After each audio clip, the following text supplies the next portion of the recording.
Welcome to the Basin and Range Ecoregion, officially called the Northern Basin and Range Ecoregion. This is the second largest ecoregion in Oregon after the Blue Mountain Ecoregion. When they say things are just bigger out in eastern Oregon, that's true. How did the Basin and Range get its name? Well, the name describes the landscape, which is made up of numerous flat basins separated by isolated mountain ranges. The geologic term for this is a type of basin and mountain range formation called fault block formations. We'll learn more about that and more as we explore the Basin and Range Ecoregion today. The Northern Basin and Range Ecoregion covers the southeastern portion of the state, from Burns south to the Nevada border and from Christmas Valley east to Idaho. Let's look at the region's boundaries to help us understand where exactly we will be exploring today. At the Basin and Range's northern boundary, you'll find the Blue Mountains ecoregion. And to the northeastern corner, you'll find a small chunk of the Snake River Plain ecoregion. The southern boundary of the Northern Basin and Range ecoregion is the state of Nevada.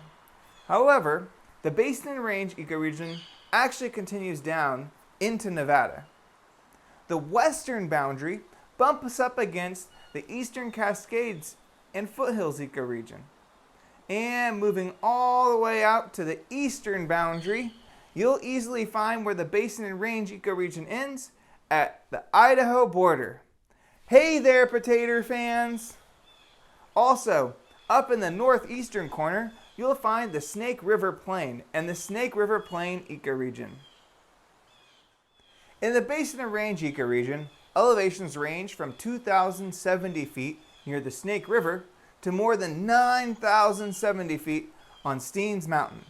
Steens Mountain is the tallest point in this ecoregion, and Snake River is the lowest point. So 9,700 feet is the tallest, and 2,070 feet near the Snake River is the lowest point. In the rain shadow of the Cascade Mountains, the Northern Basin and Range is Oregon's driest ecoregion, marked by extreme ranges of daily and seasonal temperatures. Much of the ecoregion receives less than 15 inches of precipitation per year, aka rain or snow, although mountain peaks receive 30 to 40 inches per year. The extreme southeastern corner of the state has desert-like conditions with annual precipitation of only 8 to 12 inches. Runoff of precipitation in mountain snowpack often flows into low, flat playas where it forms seasonal shallow lakes and marshes. Most of these basins contained large, deep lakes during the late Pleistocene, between 40,000 and 10,000 years ago. As these lakes, which don't drain to the ocean, dried out through evaporation, they left salt and mineral deposits that formed alkali flats, extremely important stopover sites for migratory shorebirds due to the rich source of invertebrate prey. Hey there! Where are we?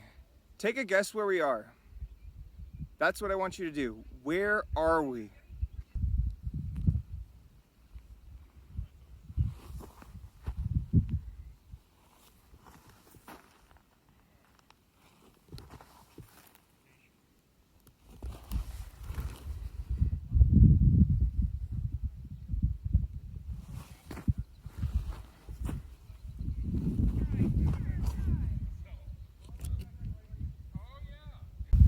Hey there! Did you know that a site out in the Basin and Range ecoregion contains evidence of the earliest known people living in Oregon and possibly North America? Let's head out to Fort Rock to check it out. If you look out here, this is a former Ice Age lake. The Ice Ages in Oregon did not bring snow. The Ice Ages in Oregon brought lots of rain. And the area right out here was a lake that was almost 250 feet deep in some places. Today, do you see any water out there? I don't. Looks pretty dry to me. Good thing I brought some. Wait, Where's my water bottle? We might have a problem here. So this lake swelled and it covered an area of 1,500 square miles. This is just part of it. It would go all the way around us. So behind you right now, behind where, not behind me, that direction, is a formation called Fort Rock. So plovers, ducks, geese flocked to the shore. So those things were all over the place here, even elk, because it was lots of water. This was a lake. And buffalo and deer roamed the grass in the savannah. So people naturally arrived too and followed the animals, the wildlife, from the glaciers. So when the ice age was receding, the people were following the animals as the animals started to settle here. Remember, this wasn't ice. This was a huge lake. And the people walked from Asia, the people that walked from Asia to Alaska on dry land exposed when the ice caps, remember, ice takes up more space than when it's liquid, when water's liquid. So the frozen water in the ice caps made it so the seas retracted, so it wasn't as deep, and the area was frozen, so people came across from Alaska, and those people walked across. So today, as you go across this giant sea of sagebrush, okay? Sagebrush are these little kind of green, prickly plants. As you go across that, it's hard to imagine that this was a huge lake, but it was. So try and picture this whole area out here covered in water. Also, try and imagine people living here. So this was an area called Fort Rock. So I'm going to pan around so you can see it. So this is Fort Rock. And this volcanic, I'm going to explain this to you. So it's Fort Rock. It's this huge formation out in the desert. And originally Fort Rock did not have a cliff or cliff edges at all, but rather gently sloping sides of a maar, which is a volcanic explosion crater. Dozens of similar maars erupted 50,000 to 100,000 years ago when bubbles of magma rose to the surface of this eastern Oregon landscape and burst. Like boiling mud pots, the maars left craters ringed by slopes of gas-bubbled tufts and debris. Hole in the ground is out that way. Hole in the ground is out that way. And hole in the ground is a similar type thing, but it's about 6 miles away. And it looks like a meteorite just hit the ground. That's why I call it a hole in the ground. So Fort Rock erupted lower in the valley. It suffered a very different fate. So for millions of years, not millions, thousands of years, Fort Rock was an island battered by storm waves from the south winds. So this way is south, and it was battered by the winds coming this way. Okay, so I'm standing south now, and this way is north. I'm looking north. So the winds and waves will be coming this way. Okay, so it was battled by that. And eventually the surf breached the crater south wall, turning it into a steep-walled crescent-shaped type thing that you see today. So inside, you're going to see wildflowers, sunflowers, and hawks are going to be in the sky, and you'll smell sagebrush. But what also is here is a Fort Rock cave site, which I'm going to look for. And I believe it's up in there. Okay? Up in there somewhere. And this cave is really important because it's the oldest evidence of people. So in 1928, a guy was exploring out here, but it took him 10 years. So 1938, they found shoes. They found shoes. And the earliest thing before that was 3,000 years earlier. So they were wondering why on earth was their sandals from, and they carbon dated. So the scrap of woven sagebrush sandals showed that people were here for 9,053 years, plus or minus 350 years. So a second excavation here in 1967 also found a campfire, and the charcoal was dated to be 13,200 years old. So this is it is the oldest record of people living in North America is in this exact place here today. And we don't really know much about them except that. And yeah, so there's a lot of stuff here. and we're going to go to the cave. We're now going to walk to the cave. Steens Mountain is in the southeastern part of Oregon and is a large fault block mountain located in Harney County. It stretches some 50 miles north to south and rises alongside the Alford Desert at an elevation of 4,200 feet to a summit elevation of 9,733 feet. It is sometimes confused as being a mountain range, but it is properly a single mountain. The Steens Mountain Wilderness encompasses 170,000 acres of the Steens Mountain. 98,000 of those acres are protected from grazing and free of cattle. The east face of the Steens Mountain is composed mainly of basalts stacked one upon another. Lava flows several hundred feet thick inundated the region between 17 and 14 million years ago. The mountain was called Snowy Mountains by John Work, one of the fur traders who was the first Europeans in the area. It was renamed in 1860 for United States Army Major Enoch Stephen, who fought and drove members of the Paiute tribe off the mountain. Steens Mountain is distinctive in the absence of conifers, especially ponderosa pine and Douglas fir, at elevations in which they would normally be found, from about 5,500 to 8,000 feet above sea level. Although other mountains in the Great Basin also lack conifers, Steens Mountain is the largest mountain area without conifers. One possible cause of the absence of conifers is the isolation of Steens Mountain. Although lack of seed dispersal by bird species such as Clark's nutcracker may also be a factor. It is also possible that prehistoric fires, including fires used by Native Americans, eradicated the conifer population. The most important rivers in the region are the Donner and Blitzen, Malheur, Owyhee, Silvies, and that's it. There's not much water out here. The watersheds in the Basin and Range Ecoregion flow somewhat differently than in the other regions. Water in the Basin and Range Ecoregion either flows into the Snake River watershed, where it eventually travels to the Pacific Ocean, like water in all the other ecoregions. However, this ecoregion is the only one that has a large amount of its precipitation, either from rain or snow, draining into small salt lakes where it stays until it evaporates, meaning that much of the region's water never makes it to the ocean. The western part of the region is internally drained. Its eastern stream network drains into the Snake River system. And a really cool thing that we can look at is that there are some small lakes that have fish that live nowhere else in the world except for that one lake. Let's go take a look at some of those special fish.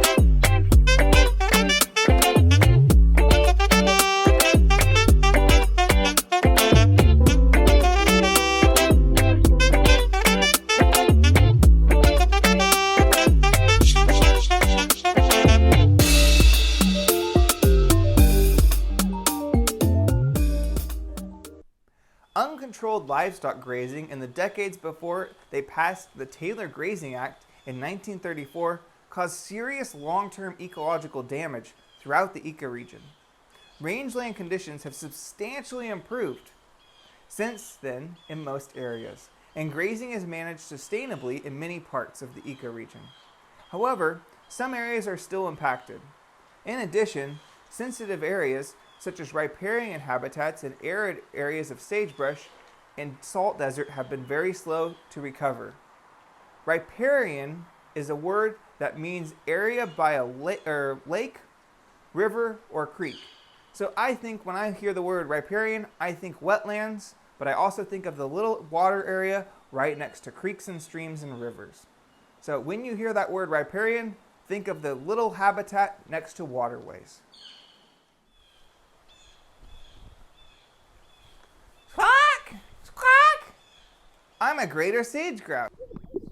Okay, let's look at what male sage grouse need to do to impress female sage grouse. The first thing you see is their really impressive plumage, that white pendulous bit around their neck and spiky tail. And they've got that high contrast black above and below. The little hair-like things in the back are phyllo plumes sticking up. They're pretty cool looking, but it's what they do with all that kit that's so amazing. Yeah, the display it goes really fast, but it's 3 heaves of that big throat pouch. 1, 2, 3. You know, to really see it, we have to slow it down. And now here come these swishes. First swish. Second heave, more swishes.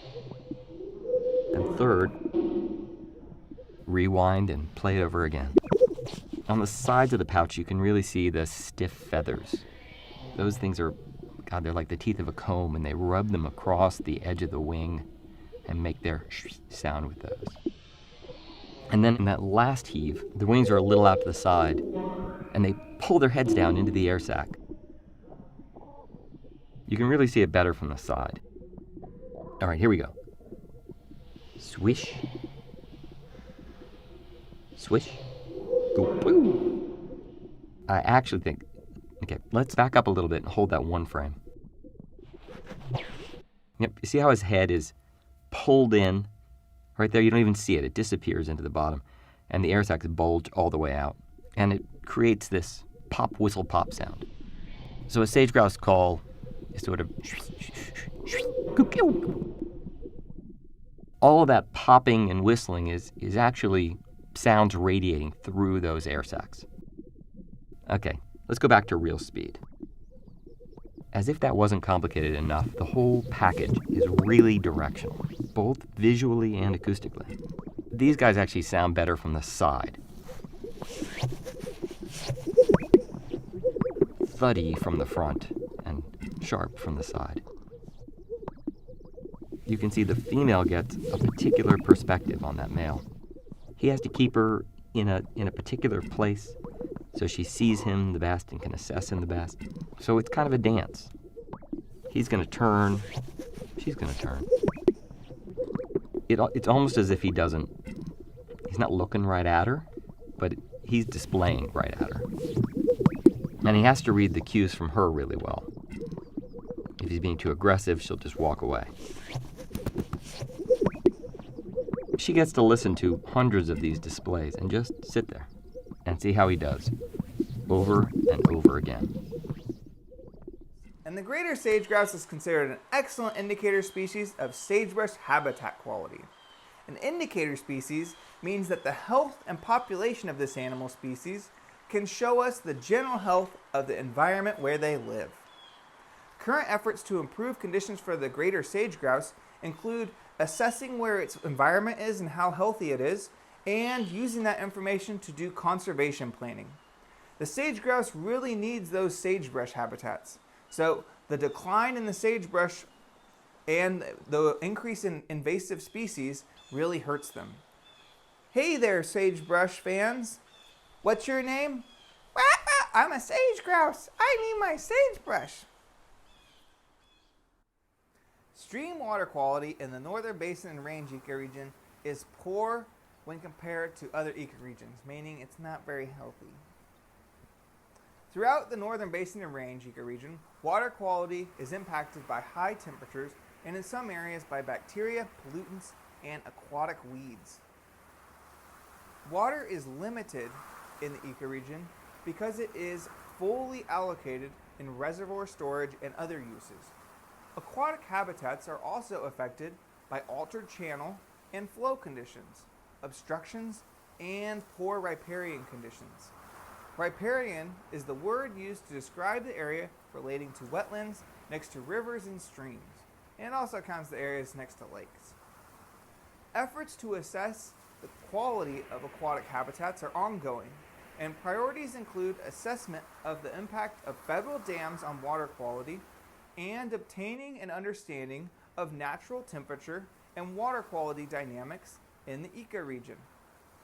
Under climate change, drought conditions may become more frequent, resulting in reduced water availability for the wetlands' important wildlife areas such as Summer Lake, Lake Albert, and Malheur Lake.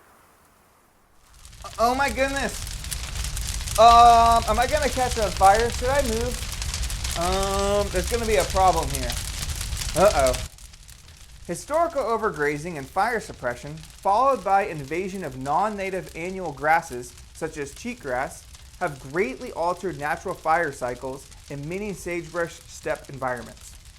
Landscapes formerly compromised by a mosaic of dominated bunch grasses and forbs are now heavily and disproportionately dominated by shrubs, mostly sagebrush, and exotic grasses and forbs. Invasive species and altered fire regimes are the greatest land conservation issue in the Basin and Range Ecoregion. As a result of altered fire regimes, encroachment of juniper has displaced grasses and sagebrush, especially in the northern portions of the ecoregion. However, old-growth juniper forests occur in some areas, especially in rock outcrops where grasses and sagebrush are uncommon and where fire is less of a factor. These old-growth juniper forests are an extremely beneficial area to wildlife. Ah! What was that? Oh my goodness! What was that in there? Oh my goodness! Oh, hey there, I didn't know you were there. Did you know that Oregon is home to several different scorpion species? I just found out the hard way. Out in the Basin and Range Ecoregion, you'll find 4 species of scorpion. The swollen stinger scorpion, the lesser striped-tailed scorpion, the A scorpion, and yes, its real name is the A scorpion, and the northern scorpion. These scorpions are relatively hard to see as they hide under rocks or plant material, or maybe even in your boots. If you are lucky enough to see one, hopefully it isn't in your boot. But if it is and you get stung, you are likely to survive because the venom of the 4 Oregon scorpions is generally like a very bad bee sting. You're gonna feel it and it will be bad, but it's not likely to kill you like the ones in Arizona, where one little sting makes you dead pretty quickly. So, hey there scorpions, get out of my boots. On the road again, beep beep. Oh, hey there everybody. The main highway that connects this region from east and west, aka the even number highway, is US 20, which passes through the cities of Burns, Vail, and Ontario. Other major east-west roads are Oregon Highway 140, Oregon Highway 78, and a portion of US 95, which is the other way, but goes a little bit that way. It is also important to note that there's another important highway, US 26, which flows through the Basin and Range Ecoregion in the northeastern corner, where the Snake River Plain and Blue Mountains ecoregion bump up against the Basin and Range ecoregion. The primary north-south, aka odd number highway, is US 395. US 395 connects Burns to John Day in the north and Burns to Lakeview in the south. Other major north-south roads are OR 78, OR 205, and US 95. Vroom, vroom. On the road again. See you, everybody. Hey there. Where are all the people out east? Can't see them. Good question. A general rule of thumb is that the further east you move from the Willamette Valley, the more the population decreases. However, in the Basin and Range ecoregion, there's a twist to this. The further east you travel, the less people you'll find living here, except when you get to the northeastern corner of the Basin and Range. The largest city in this region is Ontario, with 11,080 people. The next biggest cities are Nyassa, with 3,200 people, then the cities of Burns and Hines with about 4,000 people. The last big city in the region is Lakeview with a population of 2,300, and the rest of the settlements in the region are small towns made up of just several hundred people. So, when you head out to this region, your chances of finding a huge city are pretty much zero, because the biggest city is 11,000 people, compared to the Willamette Valley, where the biggest city is Portland, with a metro area of over 1 million people. So, when you're heading out here, say goodbye to all those people. Native Americans in the Northern Basin and Range Ecoregion make up the Northern Paiute tribal groups. The Burns Paiute Reservation is located in the rural eastern Oregon city of Burns. The Burns Paiute tribe is primarily comprised of descendants of the Wadatika band of Northern Paiutes. The traditional homelands of the Burns Paiute include 5,250 square miles of land in central southeastern Oregon, northern Nevada, northwestern California, and western Idaho. The Burns Paiute still maintain Aboriginal title to much of their Aboriginal territory. The tribe currently has 402 enrolled members, of which 142 people call the reservation their home. They are a relatively young community, with over 50% of their population being under the age of 18.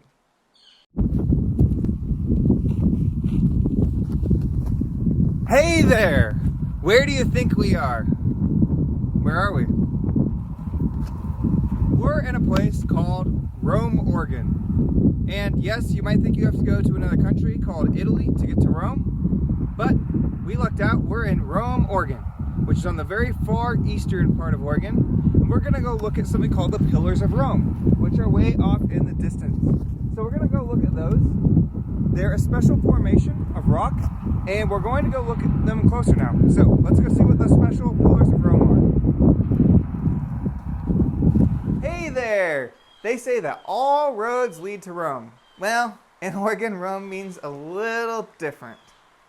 Let's check out the Pillars of Rome in the Basin and Range Ecoregion. Here we are at the Woah River, which comes from the Woah River Canyon. Over that way. A few miles that way is the Woah River Canyon. And over here, guess what that is? These are the Pillars of Rome. These are the Pillars of Rome up here. The Pillars of Rome are a mix of stream and lake deposits, and airfall and possibly ash flow tuff. Remember, tuff is a type of rock made from compacted volcanic ash. The pillars are a mix of different sediments that have been hardened by zeolite mineralization. Zeolites are minerals that contain mainly aluminum and silicon compounds. The Rome zeolite deposits contain noticeable amounts of fluorite and are one of the best known localities for the fibrous zeolite yenonite. It is uncertain where the volcanic material came from. There is an ash flow exposed along the Woah River further north that came from the Burns area. Some of the material probably came here from additional material from eastern Idaho. That's the best guess. And I'm not certain for how long it took for these deposits to develop, but a good guess by geologists is that it probably took several million years to form these, and that it occurred about 10 million years ago before today. The present day landforms are largely a result from about 2 million years worth of erosion by the Woah River. It is likely that the major downcutting began when ancient Lake Idaho began to empty out through Hell's Canyon. Let's go check out those Pillars of Rome.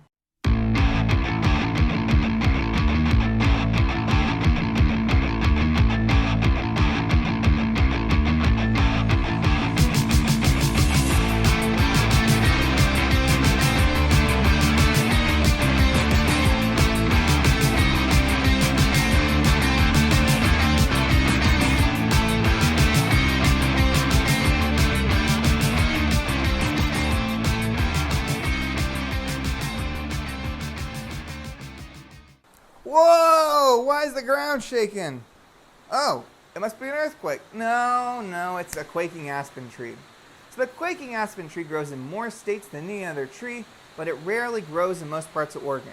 It only grows in the high parts of the Cascades and the eastern parts of the state, mostly on streams, slopes where there's openings in the woods, and near the edges of mountain lakes and meadows.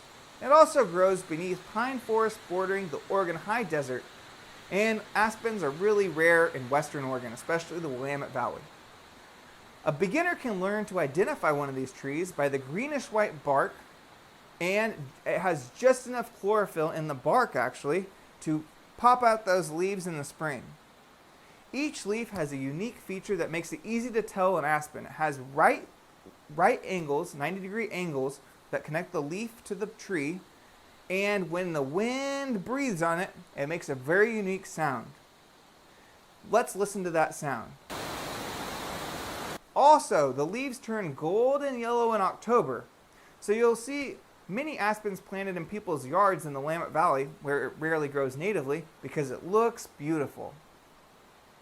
Aspens are also a very short-lived tree that sprouts profusely from their roots when they're injured. Fire plays an important role in maintaining aspen in the forest. When fires are free to burn, many aspens are damaged and send up new, strong sprouts. When fire is limited, individual trees soon die and are replaced by more shade-tolerant trees. An original tree is attached to sprouts called a drone because all members are genetically identical to one another. One clone in Colorado is reported to have 47,000 trees attached to the same root and may be one of the largest species or organisms in the world. Watch out, humongous fungus in the Blue Mountains. This thing's coming for you. Though the inner bark of aspen is bitter to humans' taste, it is a favorite of beavers who store cuttings for winter meals. Many other animals, including livestock, browse the bark, buds, and shoots. And because aspens sprout so easily from the roots, entire stands have grown above the reach of wildlife, can be disked into the ground by machines, and planted in order to stimulate new growth. Hey there! What is that plant that is out there all over the place? Well, it's the big sagebrush. The most abundant shrub in the arid west is the big sagebrush. You'll find it growing in all parts of the Basin and Range Ecoregion, and also in many parts of the Eastern Cascades and Foothills Ecoregion, the Blue Mountains Ecoregion, and the Columbia Plateau Ecoregion. However, when you think of the Basin and Range Ecoregion, you should visualize big sagebrush. And to be more specific, there are several varieties that exist out in Eastern Oregon. The Basin big sagebrush, the Mountain big sagebrush, and the Wyoming big sagebrush. The big sagebrush is an upright evergreen shrub, commonly 3 to 15 feet tall. Its leaves are silvery green and strongly scented. Oh, hey there. How does it smell? Oh, I forgot, you can't smell through the video. The sagebrush also produces small, yellowish tubular flowers. Sagebrush typically grows at lower elevations, but sometimes reaches the tree line on mountains. It grows on open range and in open pine and juniper forests.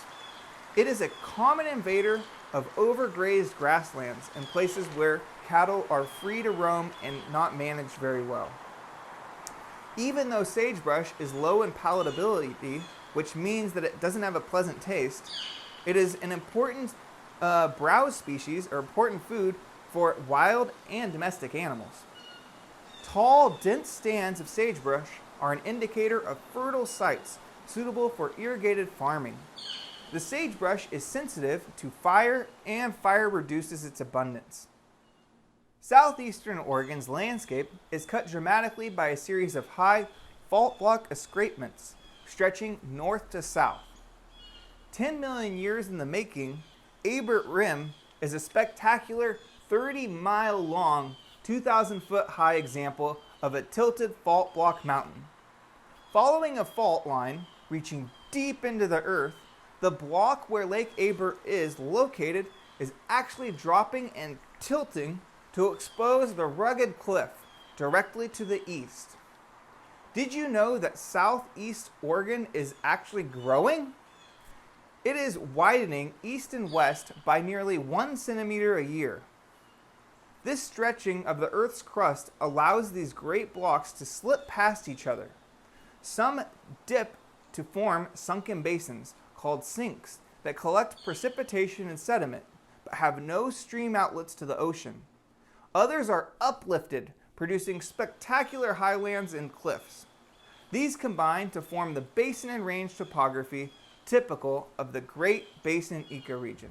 Where are we? Let's look around. Where is this place? Where is this? Where are we? We're in Oregon, I'll give you that hint. Hey there, let's head out to the Alvord Desert. The Alvord Desert is a desert located in Harney County in southeastern Oregon in the Basin and Range Ecoregion. It is roughly southeast of the Steens Mountain. The Alvord Desert is a 12 by 7 mile dry lake bed and averages just 7 inches of rain per year. 2 mountain ranges separate it from the Pacific Ocean, the Coast Range and the Cascade Mountains. Along with the Steens Mountain, these topographical features create a really strong rain shadow. The Alvord Desert lies at an elevation of approximately 4,000 feet above sea level. During the dry season, the surface is sufficiently flat for driving or landing small aircraft. Vehicle driving attempts to score land speed records are performed on the dry lake bed. The women's world land speed record was set in 1976 by Kitty O'Neill at 512 miles per hour. Later surpassed in 2019 by Jessie Combs at 522.7 miles per hour. That is a sandstorm blowing towards me. Not every day that you have a wall of sand blowing towards you.